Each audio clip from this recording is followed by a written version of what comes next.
Léo, muitas vezes, popularmente, se pensa a psicologia muito ligada à doença. Psicologia, psicopatologia. Você procura psicologia quem está com problema ou quem está com alguma doença.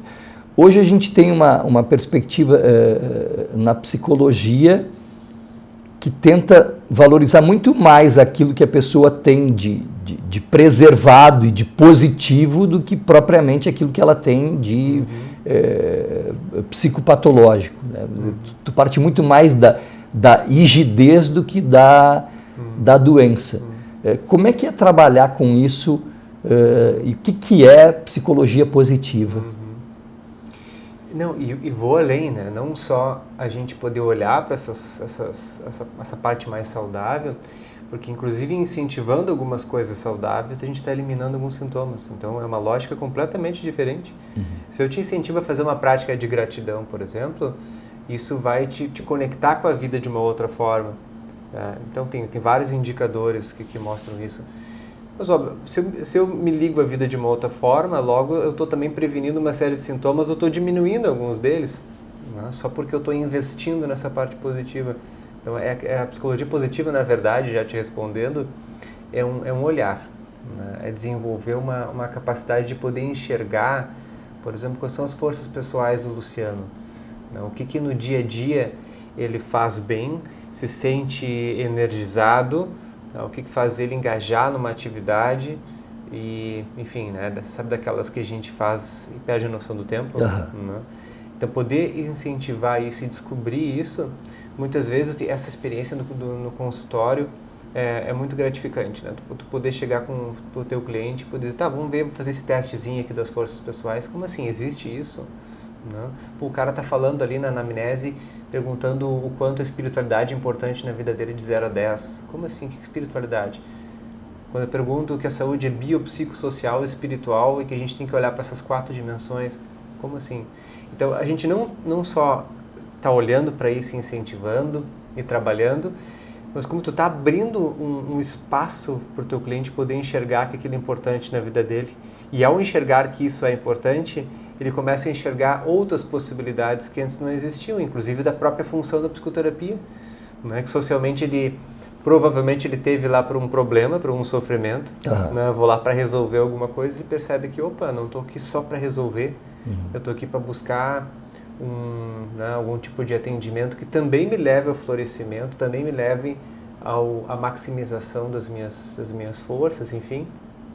Então, uma outra forma de pensar, né? Eu tenho um exercício que eu faço com os alunos em sala de aula de estabelecimento de metas em diversas áreas da vida. Então, tem saúde, trabalho, finanças, relacionamentos e espiritualidade. Os alunos vão trabalhando e tem uns quando chegam na palavra espiritualidade trancam. E trancam de uma certa forma, de uma forma que não conseguem estabeleceram várias metas em todos os outros e chegou aqui trancou. Aí eu tentei um dia mudar, tem um autor alemão chamado von Münchhausen. O Münchhausen, ele no lugar de espiritualidade, ele usa cultura e sentido. Aí com as palavras cultura e sentido, a pessoa conseguiu estabelecer alguma meta. Porque o termo espiritualidade afugentou. O Frankl disse que no nosso tempo a gente não vive a repressão da sexualidade, a gente vive a repressão do sentido. E na repressão do sentido a gente vive a repressão da espiritualidade. Sim, o termo espiritualidade ele vem com uma carga negativa que a gente precisa fazer um exercício para que as pessoas possam enxergá-la de maneira positiva. Isso é... Mas não tem modificado isso no decorrer do tempo? Eu percebo, pelo menos nas aulas, aí nem tanto no consultório, mas nas aulas, não sei se é o público que eu lido também, pode ser um pouco enviesado. Quando a gente fala espiritualidade, já há uma aceitação maior, já se sabe, pelo menos, isso é diferente de religiosidade. Então, me parece que já há um conhecimento maior. Tu percebe isso também? Sim, em algumas pessoas, mas tem pessoas que, assim, quando vem a palavra espiritualidade, a coisa tranca. Eu disse, pessoal, para quem está com muita dificuldade, não vai conseguir estabelecer uma meta, vamos de Münchhausen, vamos de cultura e sentido. porque o Münchhausen diz que a nossa vida pessoal e profissional se dá em cima de 4 pilares, né, que é saúde e fitness, amigos e família, trabalho e finanças, e a espiritualidade ele chama cultura e sentido. Que interessante esse autor. Fiquei muito curioso porque dentro da psicologia positiva a gente tem vários modelos de felicidade, né, de bem-estar subjetivo, que trazem variáveis muito semelhantes a essas. Então, certo que eu vou querer pesquisar esse autor aí. E cada vez eu me pergunto, porque lá, se a gente pegar vamos agora de filosofia com filósofo, né? O Platão e Aristóteles já discutiam essa questão da eudaimonia, né? Do que é o que a gente hoje chama de felicidade, e já aparecia essa questão da gente se posicionar valorativamente, né? Do eudaimonia, né? O daimon, eu ser apoiado então pelos deuses e ter atitudes que moralmente são para o bem, e eu poder olhar para a minha vida e dizer, olha só como eu fiz as coisas boas, né? Cumpri o meu daimon. Então, eu não sei, me parece que muitas vezes a gente vê alguns autores como esse, os filósofos gregos, e a gente na psicologia positiva, a gente está vendo uma reedição, né, de uma maneira talvez mais científica, não quer dizer que seja mais válida, mas pelo menos com uma certa validação que hoje, nesse momento histórico, é importante, de coisas que a gente sempre falou, que sempre importaram. Sem nenhuma dúvida.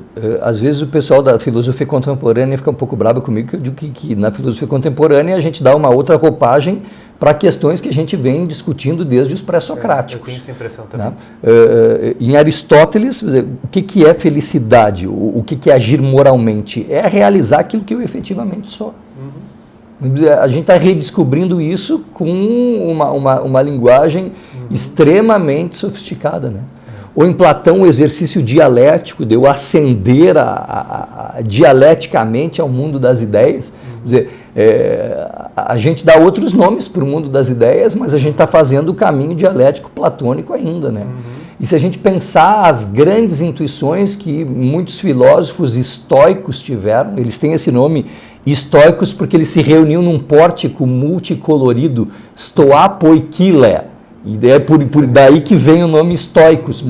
Os estoicos, se a gente pensar as intuições dele, nós estamos tentando resgatar de muitos modos na psicologia, na filosofia, na meditação, aquelas intuições que os filósofos tinham, né? Os seus conceitos de liberdade, de felicidade.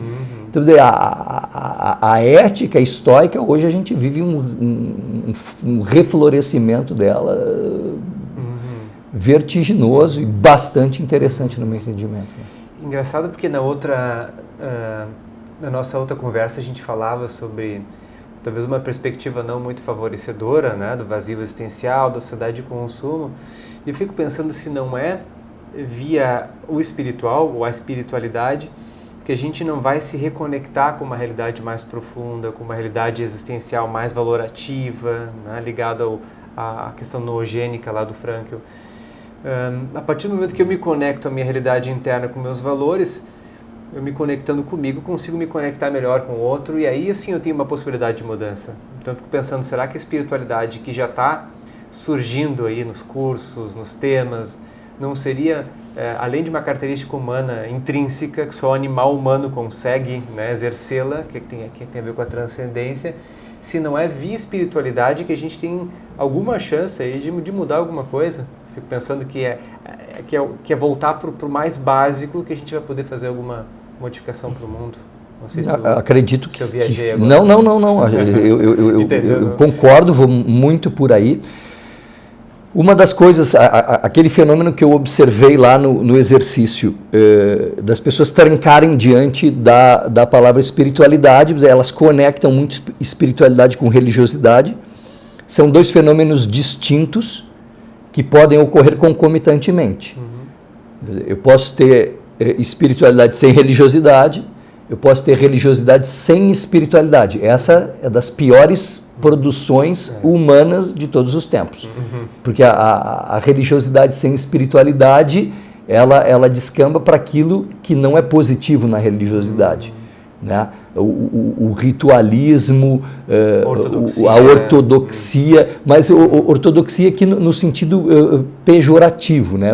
O fechamento numa perspectiva que não quer dialogar, que não respeita as outras posições, porque na verdade ortodoxia é uma palavra que etimologicamente é fé ou opinião correta. Ortodoxa, né? Então ortodoxia etimologicamente ok, né? Mas normalmente como ela se apresenta como uma posição fechada e que não aceita nem diálogo com outras posições. E via de regra, quando a gente se fecha numa posição, a gente não consegue nem respeitar outras posições. Isso, né? Eu acho que é importante a gente ter clareza da nossa opinião, daquilo que a gente acredita e defende, mas saber viver com tolerância com relação a perspectivas distintas das nossas. Então, eu penso que a espiritualidade é um fenômeno mais amplo, que a gente ele não está restrito ao aspecto da religiosidade, e que mesmo uma pessoa não religiosa pode ter um cultivo espiritual. Tem um filósofo chamado Robert Solomon, tem uma obra chamada Espiritualidade para Céticos. Quer dizer, eu vou pensar a espiritualidade não a partir de uma tradição religiosa, mas eu vou pensar a espiritualidade a partir da filosofia, a partir da razão. Como é que eu me coloco diante das questões difíceis da vida? Como é que eu me coloco diante da tragédia, por exemplo?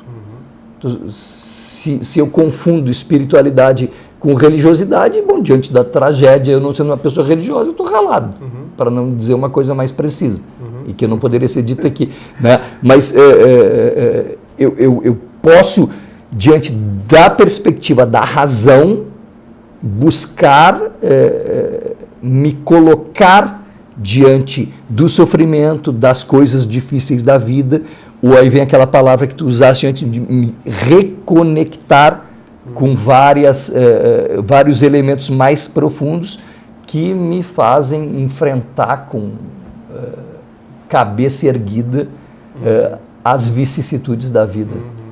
Mas tu sabe que eu ando pensando muito sobre a religião, no sentido religere, na questão da reconexão, né, ou com religar com algo maior, se talvez não seja um termo que etimologicamente não seja até muito mais interessante do que a espiritualidade. Só que daí a gente tem que lidar com toda uma construção sócio-histórica e da dificuldade que a gente tem de encarar e de valorizar, inclusive, as religiões. Então, se tu pegar etimologicamente pelo religere, eu não sei se não é um termo que traduz muito melhor, né, tudo isso que a gente está falando, da questão da valorativa, da conexão consigo e com o outro, né, desde da atitude de consumo, de coisas simples até as coisas mais existenciais da vida. Eu não sei se a palavra se a religião, num termo ligado ao religere, não seria até melhor que a espiritualidade. Não, etimologicamente é imbatível. Perfeito, imbatível. Né? A questão é qual a experiência que as pessoas tiveram. Eu, no início da minha carreira docente, fui professor de religião. Né? Foi uma experiência fenomenal. Eu amei, olha, ser professor de religião para alunos do ensino médio, naquele tempo do 2º grau, não era uma coisa muito fácil. E uma coisa que eu trabalhava com os alunos é assim, que experiência religiosa vocês tiveram? E eu digo, agora nós vamos fazer um exercício. A gente deu banho no nenê, agora a gente vai tirar o nenê para secá-lo, e nós vamos botar água suja fora. O que nós fazemos diante da experiência religiosa que não foi positiva? A gente põe água suja com o nenê e tudo fora. Né? E eu sempre tive isso muito forte lá com a minha experiência docente inicial, de tentar ver dessa tradição que a gente tem, que é riquíssima. O que eu posso oferecer para os meus alunos que faça sentido para eles? E não que eles se fechem para a experiência religiosa, porque a proposta que foi feita não foi uma proposta ruim. Poder ajudar eles a enxergarem esse Sem dúvida. Né? E eu tive essa experiência tanto como professor de religião de uma escola católica, quanto nos grupos de jovens católicos também. Quer dizer, a gente faz a experiência da religiosidade, uma experiência profunda, e essa experiência profunda me torna uma pessoa melhor. Eu acho que isso é importante. Quer dizer, qual é a religião que é verdadeira? Aquela que te torna um ser humano melhor. Não é que é melhor para ti, mas que te torna um ser humano melhor. E eu acho que essa é a coisa positiva da religião, e da religião que vem com espiritualidade. Te tornar um ser humano melhor para tu tornares o mundo um lugar melhor. E não aquela coisa que principalmente isso se dá pela forma como tu vives. Né? Porque aquilo que tu és fala tão alto que eu não consigo ouvir uma palavra do que tu dizes. Né? Então, discurso sem atitude, sem ser, a gente tem um discurso vazio. E aí, isso não vai te tornar um prosélito, de que tu quer tornar as outras pessoas semelhantes ao que tu és, não. Tu testemunhas aquilo que é genuíno e que tu vives com verdade. E pessoas de perspectivas religiosas, políticas, espirituais, existenciais diversas podem viver a coisa genuína. Viver e conviver. Exatamente. Diversamente. Com certeza.